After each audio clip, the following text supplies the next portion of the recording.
Hello everybody and welcome to hole number 3, a par 5 of the Nordic Fjords in the 2nd anniversary tournament. The video is sponsored by Golf Clash and Playdemic. Let's go. So you can see here I'm playing left side. I do have tailwind, that of course helps. 1 bar backspin, as I'm putting here. Max side spin to the left. The max side spin to the left with a Titan ball is 4.5 bar to the left.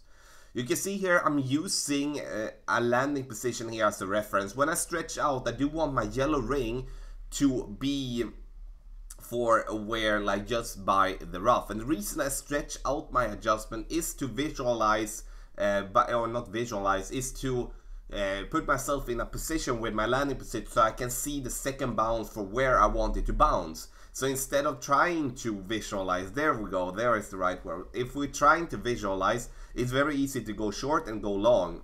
So therefore with tailwind, stretch it out so you can see the second bounce. Then you adjust from the position where you have stretched it out. Maybe it sounds a bit tough, but please just make a comment down below if you do have any questions about that method. But it's a method that I use very often in tailwind, especially when I do want to go a little bit further than normally, but I still don't want to go too far, and I also want to see if it's needed to go with some overpower, as it from the first glance it looks like that. Now for the drive as well, we need to make an over adjustment of 10%. Very important. If we don't do that, then we're definitely going to be off. Now for the second shot, with tailwind we can play with a sniper.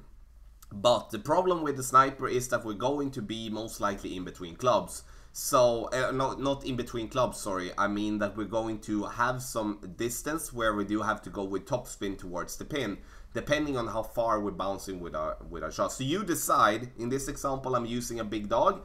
As for, I do want to have the distance. I don't have to work with topspin with my wood club. I rather want to work with backspin or with no spin at all.